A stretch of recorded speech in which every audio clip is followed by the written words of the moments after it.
Your brand may be staying on top of current trends, but are you agile enough to stay relevant, resilient, and successful as customers, competition, and the world continues to change at a breakneck pace? I'm thrilled to share the newly revised version of my first book, The Agile Brand.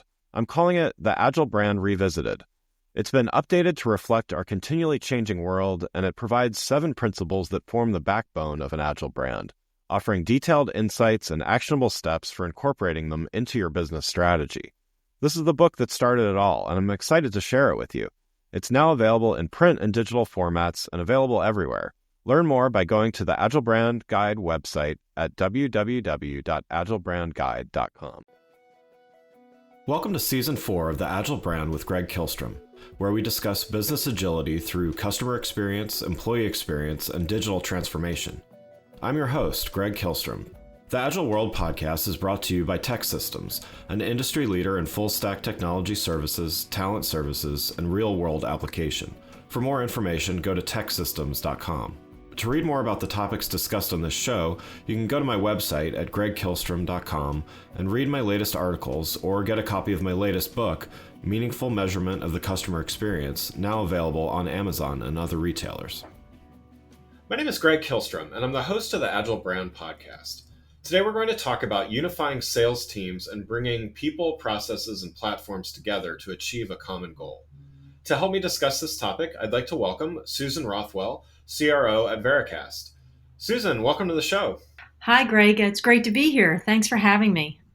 Absolutely. Yeah, looking forward to talking with you about this. So why don't we start by you giving a little background on yourself, as well as your role at Vericast.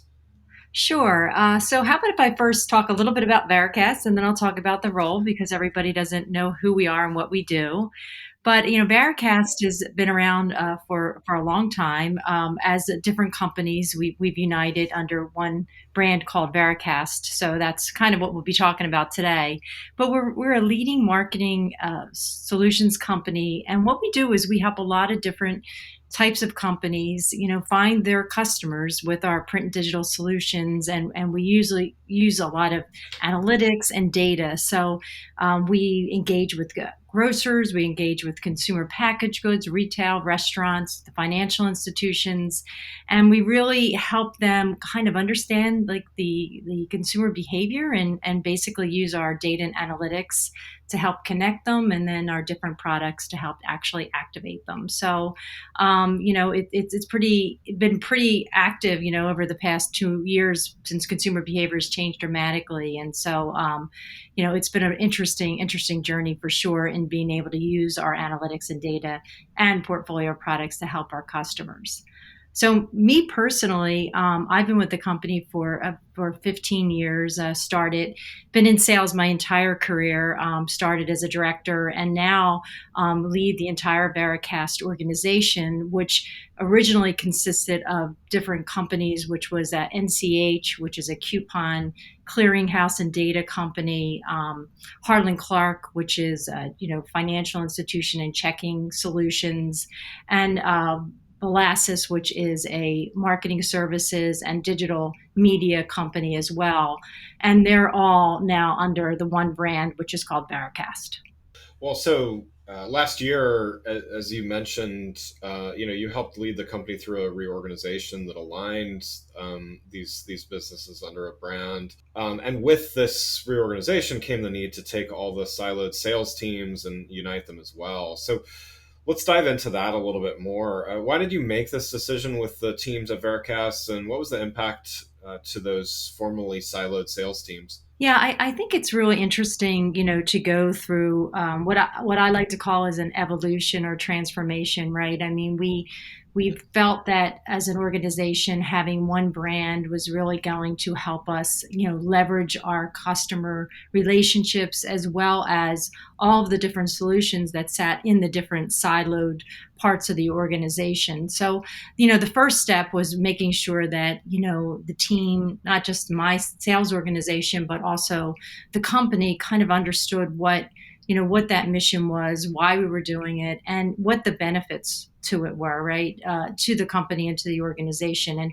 And that's a really heavy lift when you try to do that, right? Because people are so used to their worlds. But I think when you then kind of put that strategy and focus out there. I think the key to success whenever you're doing any type of realignment or any type of reorganization is really, to me, two things, right? First of all, really making sure you have not just the strategy, but the data and the analytics and kind of, the trends and things to really understand, based in data, why you're doing something. And number two, make sure you're engaging people to be a part of the journey and helping lead through the journey, right? And because that's so important, because that allows people to create ownership. It also, gives you, from a leadership perspective, an opportunity to really hear a lot of great thoughts and ideas, and I think give you a much better perspective on how you need to align, how you need to lead through it, and understanding, your teams have a lot of great ideas and experience that just make that transition a lot easier. Can you give an example of how you use data and business intelligence in in enabling what you were just kind of describing? Yeah, I've actually just went through an exercise last week. It's a practice that continues to evolve. One of the things that I let my teams know is that we will constantly be evolving as a sales organization. Businesses change. The way people engage businesses change. People at your accounts change. So you need to be constantly making sure you understand where the industry or the business is and how we should be aligning to that. So, evolution in how we're organized, as long as I'm leading the team, will always be a best practice. It's something that we look at all the time, and not something that people should be afraid of, but should lean into. So we were looking at one of the teams last week, and we were using different pieces of data to lead the conversation, and those pieces included internal data. So we were looking at sales performance, right? How much revenue was a seller doing? How many sales calls? Were there sales activities in accounts? At what level were they reaching? Were they in the C-suite in the accounts, right? Like, what was the hierarchy of there? So we look kind of, what was the customer buying from us? What different product lines, have their revenue increased or decreased? So we're kind of looking at that internal piece of it. Then what we did was we appended some, information about the client. Were they experiencing changes in their business? Were they opening locations? Were they adding new products or services or things like that? Was there changes in leadership? What was some of their strategies they were focused on? And then the final thing was, perhaps, is there something going on, in the industry, right, that could be driving, changes into that business?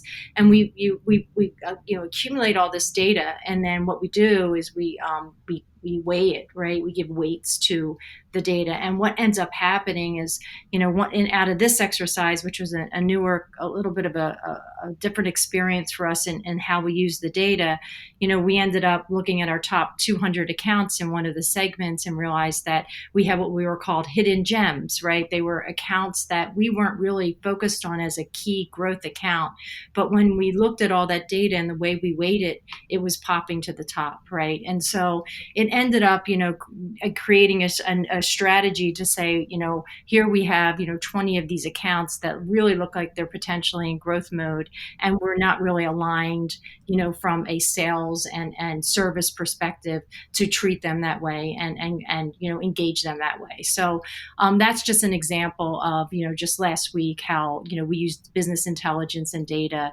to look at our business and perhaps make some different decisions about how we're engaging our customers. Yeah, that's wonderful, and that's a great example of how to use that to make some positive change in the organization. What about from the customer perspective? I mean, I could draw some assumptions from that as well that would be positives, but how do you think your customers benefit from this approach to data and business intelligence, and really just even just aligning sales teams? Yeah, so I think there's a couple things from the data and intelligence that we provide as an organization to our clients. It's been really critical over really through the pandemic in the past 2 years, more so than ever. Right, the customer journey has changed.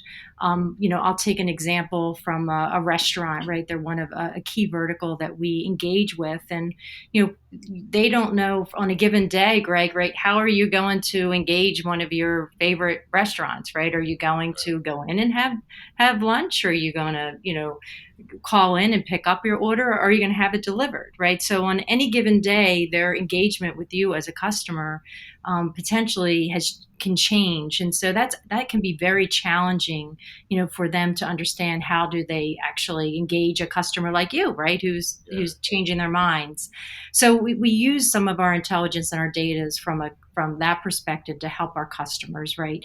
And give tell them how they should be engaging, how you would respond, what's the best way to engage a customer that would be switching channels, for example, like you would. So that's one example. Another example is that we ask our customers, right? The very first time we started to talk about um, even really becoming one organization and combining and integrating the company, it came from one of our largest customers who was telling us that there were too many engagement points from a sales perspective. We had too many people calling on them at different areas, and there wasn't just one point of contact. And it didn't allow them to have opportunities to have a master service agreement and engage us in a much more fluid way. And that was really kind of the spark, one of the sparks that said, hey, we need to be easier to work with, and we need to be able to offer our customers more. So I think that was a real positive. I think one of the things that our customers are trying to understand is, we were these four siloed organizations, and now we're one company. And what is Vericast, right? And in the rebranding and in the evolution of the company, really bringing forward not so much just our products, which were a display ad or a mail insert or a direct mail or a check program or something like that, but really engaging us at that much higher level of data and intelligence and using our technology and our platforms. So I think that's where we have some work to do, just to really change that perspective and leverage that, and really help our customers more along those lines instead of just a product focused organization. And so let's talk a little bit about the internal part of that, a little bit more. I mentioned we were going to talk about the people, process, and platforms, and how those things work together. So, combining siloed teams makes a lot of sense to do. Though, sometimes in practice, there's some team members that might be resistant to change, perhaps, or even if they understand the basic reasons why some of these things need to happen. So, in your work and your alignment, how did you go about ensuring that the people part of the change happened successfully? And maybe what would some advice be that you'd give to other leaders that are about to embark on similar initiatives? Yeah, I think, as I said, I think change is really just has to become part of your culture, right? And I'm really trying to drive that type of engagement with the sales team and the cross functional teams as well. I think it comes with a couple of things. Really need to have alignment across the organization. Whenever there's change, it's not usually just within one segment, say sales. It'll affects client services, or it could affect marketing and things like that. So whenever you're looking at like a change in a go to market strategy, you need to make sure there's alignment across the entire organization.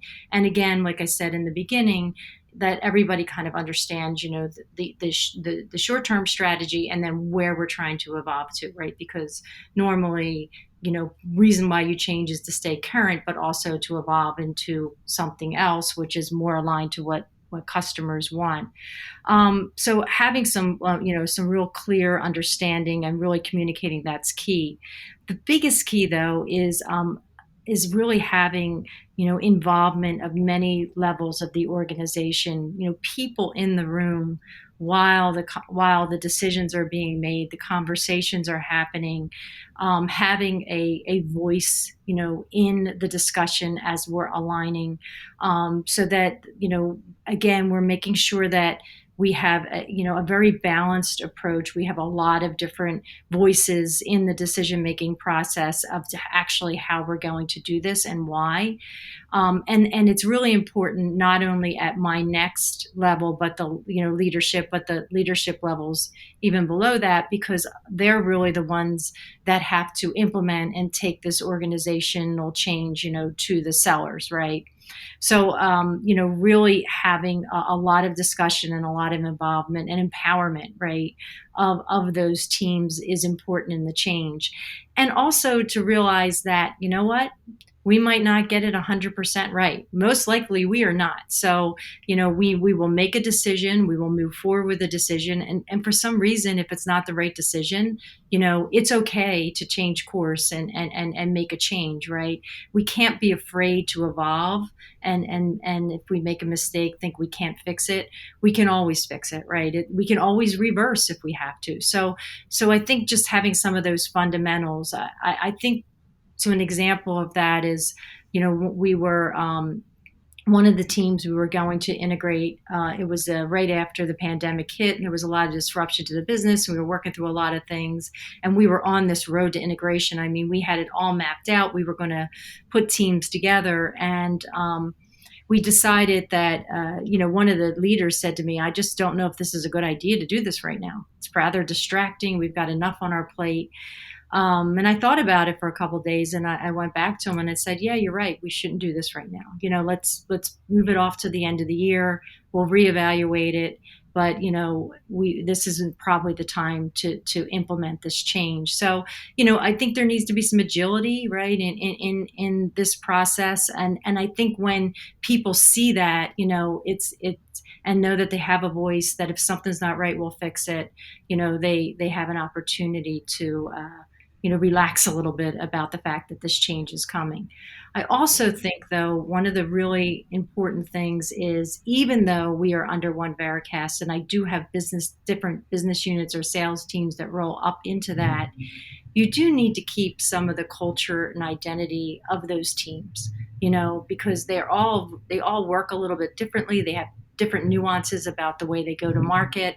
And I always say we want to take the best of the best and mash it all together and put it across the organization. But you also want to make sure that you maintain some of the uniqueness that makes those teams really experts and good at what they do, and not mess that up as well. And so there's got to be a balance of pulling it all together, as well as keeping some of that sense of their own culture and their own missions. Yeah, no, I love what you're talking about here, and I mean, definitely, you're on the right on the right show to talk about agility. So, definitely agree that it's a culture of experimentation. That I love that you mentioned that you're not always going to get it right, all of the time, but you're not going to get it so wrong that you can't fix it and improve and iterate and stuff like that. And even if you feel like it's going well, you might not be doing as well as you could be. And so there's reasons to experiment whether things are going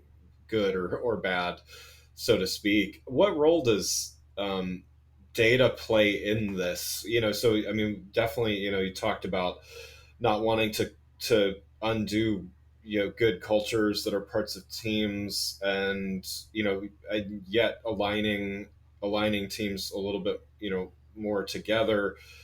How do you factor in the data part of that as well, where a team may be working well from a people and process perspective, but as they would say, the numbers don't lie. So how do you work that numbers discussion in and still kind of maintain those great things that you already mentioned? Yeah, well, so I think, obviously, we're in sales, so it's always about measuring everything, Yeah. right? For sure, we measure everything, but I think where, if I understand your question right, like where the data kind of meshes together is, when we look at some of that the business analytics and the business intelligence that we have, where are there opportunities as one Vericast, as one organization, for us to leverage the different business units and really give people some opportunity when we do that, right? So, for example, we have like a lot of retailers that are part of our customer base, and how can we use some of our retailers sit in our financial team, and some of the retailers sit in our retail team. And so we brought together what we call business teams, customer business teams, where there's like 7 or 8 customers that the different parts of our businesses touch, and we don't they sit still within their own organizations, but we use the data from the different sales teams to kind of just see how can we continually push and get the customer to adopt more of our solutions and more of our data. So there's ways to use it in a siloed way, but also bring it together into kind of a one unified organization, because there are still sales teams that call on clients in different areas. So one might call from a financial institution area, one might call from a marketing area, one might call from a procurement area, right? So there's ways to leverage that across one Vericast within the different sales silos as well. You've mentioned several different metrics of success, but I'm wondering if there are beyond revenue and specific sales targets. How do you measure or come to understand that a team is aligned or that multiple teams are aligned? Like what kind of measures of success do you have to just make sure that things are moving in that right direction? Yeah, we have different dashboards that we look at from a sales enablement perspective, right? And the reason why I say they're different is because the teams still are, within their or organizations. I don't think that they all are doing the same things and need to be measured the same way. So there's different characteristics of, sales success that we're measuring by team that we look at. And those those include your basic sales metrics, right? But some of them are different. Like, so if we have a new business team, they're going to be measured a little differently than maybe a seller that's got a base business, and we're looking at retention and growth within current businesses versus new logo activity and things like that.